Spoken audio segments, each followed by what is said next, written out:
Hello दोस्तों, आज 4 अगस्त है 2026 और मंगलवार। आज मैंने थोड़ा युद्ध के बारे में सोचा। तो हाल में जो युद्ध लड़ा जा रहा है ईरान, अमेरिका और इजराइल के बीच में, तो युद्ध में हाल में कहते हैं कि सीज फायर का प्रयत्न कर रहे हैं। हाल में युद्ध की हालत ऐसी है कि 20 दिनों में 13 दिनों तक अमेरिका ने अटैक किया ईरान पर। फिर एक दिन के लिए वो सोच रहे हैं कि भाई सीज फायर करते हैं। फिर 3 दिनों तक फिर अटैक करेंगे। फिर सोच रहे हैं कि भाई सीज फायर के बारे में कुछ बातचीत करेंगे। तो ऐसे 20 दिन निकल गए और इन 20 दिनों में अमेरिका ने अटैक ईरान पर किया और ईरान ने भी थोड़ा इसका जवाब भी दिया। लेकिन इन 20 दिनों में दो बातें जानने जैसी है। एक बात है कि यूएई के साथ अमेरिका ने डील की। डील में एक्चुअली ये युद्ध के जो अभी वातावरण है, इसमें ये जो गन आती है ना, मशीन गन, ऐसी एक गन है, उसके बारे में कहते हैं कि यूएई के साथ डील की। और आप जानते हैं कि भाई स्ट्रेट ऑफ हॉर्मुज हाल में बंद है। वो खोलते हैं फिर बंद कर देते हैं, खोलते हैं फिर बंद कर देते हैं, ऐसा ही हाल है। हाल में बंद है। तो वहाँ पे क्या है कि युद्ध जैसा चल रहा है।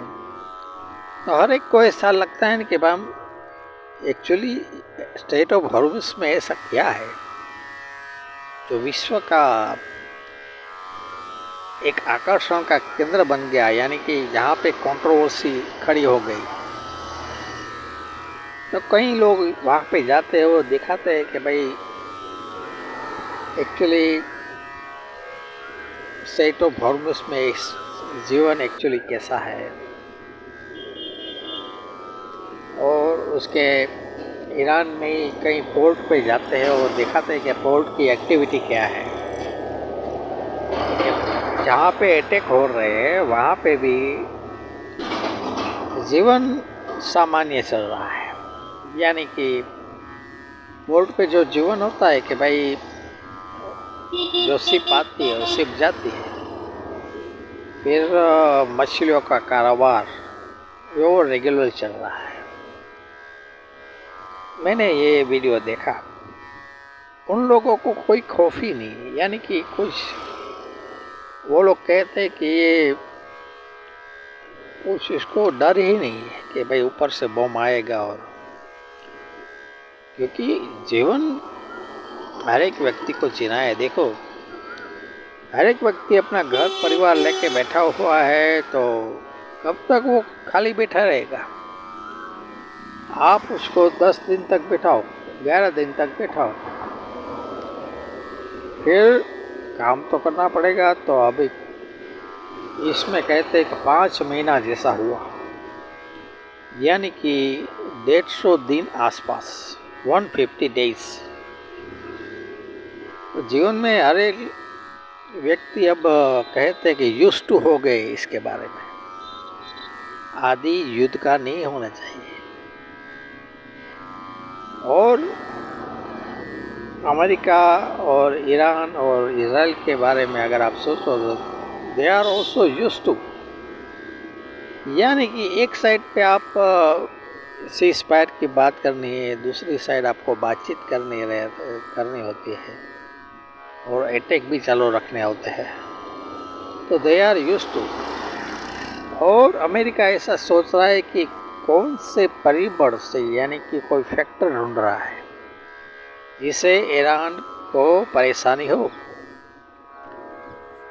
जैसे स्ट्रेट ऑफ हॉर्मुज़ चालू किया था तो वहाँ से शिप निकलेंगे, लेकिन एक मुद्दा अमेरिका ने किया था, जैसे हम ब्लॉकेज करते हैं तो ब्लॉकेज के क्या होगा कि कोई शिप वहाँ से निकलेगी तो उस पर हम अटैक करेंगे, तो ये व्यापार पे असर होगा। इसी के कारण ब्लॉकेज किया था।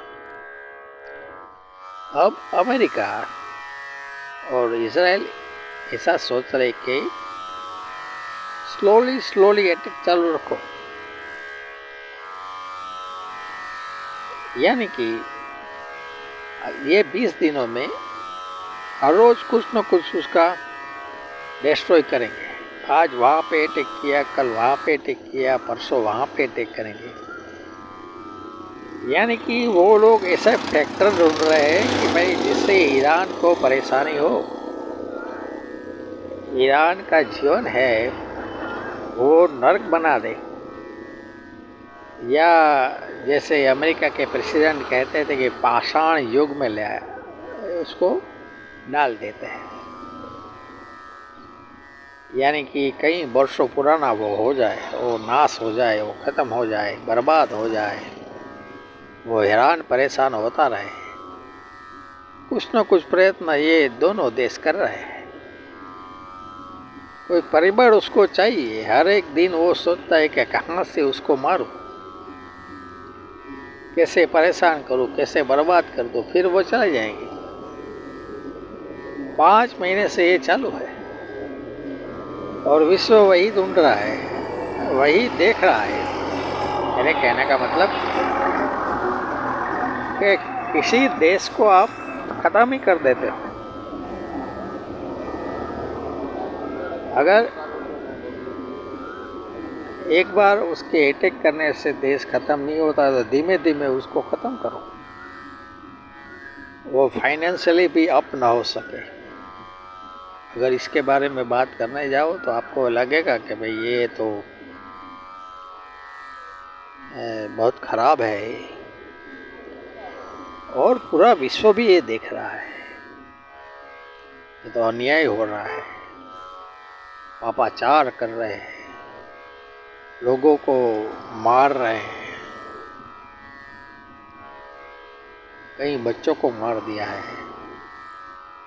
इजराइल वालों ने गाज़ा में कहते हैं कि 50,000 से ज़्यादा आदमियों को मार डाला है। इसका आंकड़ा आप थोड़ा देखो तो सही, पता चलेगा कितने लोगों को मार दिया है, कितने लोगों को परेशान कर दिया है।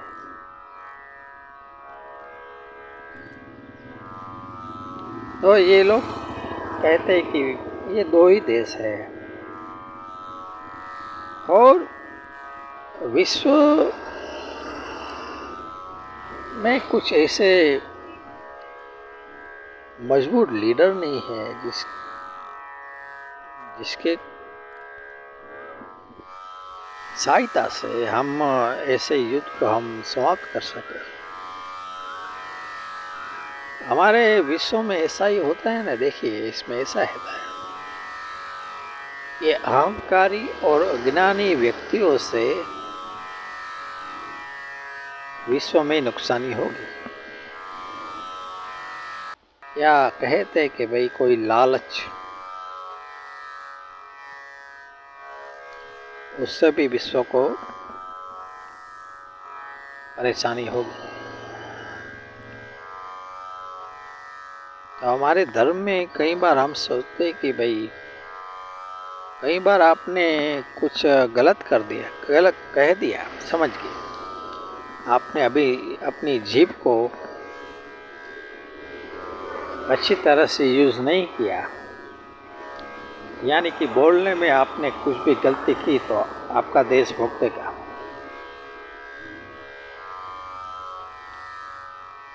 इंडिया के बारे में ये बात लागू होती है।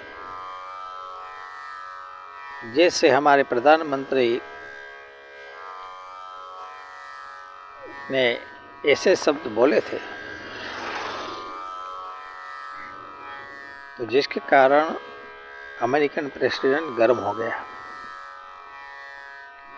तो उसने कहा था कि भाई मैं तेरी तो नहीं कि मैं तुम्हारी यानी कि मोदी जी की पॉलिटिकल करियर खत्म कर दूंगा, ऐसे शब्द कहे थे। अब बात एक देखो कि बोलने में तो मोदी जी माहिर है, एक्सपर्ट है, लेकिन कई जगहों पे उसकी भूल भी होती है, पूरे देश को भुगतना पड़ता है, उसकी नीतियाँ बदल जाती है, कहीं पे वो समाधान करते नहीं और दंड की कार्यवाही के बारे में ही सोचते रहते हैं, जैसे टैरिफ बढ़ाते रहते हैं और सुपरवाइजन बढ़ा देंगे, ऐसे ऐसे वाक्य बोलेंगे, ऐसे ऐसे मुद्दे वो निकालते रहते हैं। हाल में अभी है वो ही देख रहे हैं। वैसे वो एग्रेसिव थोड़े है डोनाल्ड ट्रंप, लेकिन हाल में उसके पास दो मुद्दे बहुत बड़े हैं। जैसे वेनेजुएला का भी मुद्दा उसके पास है,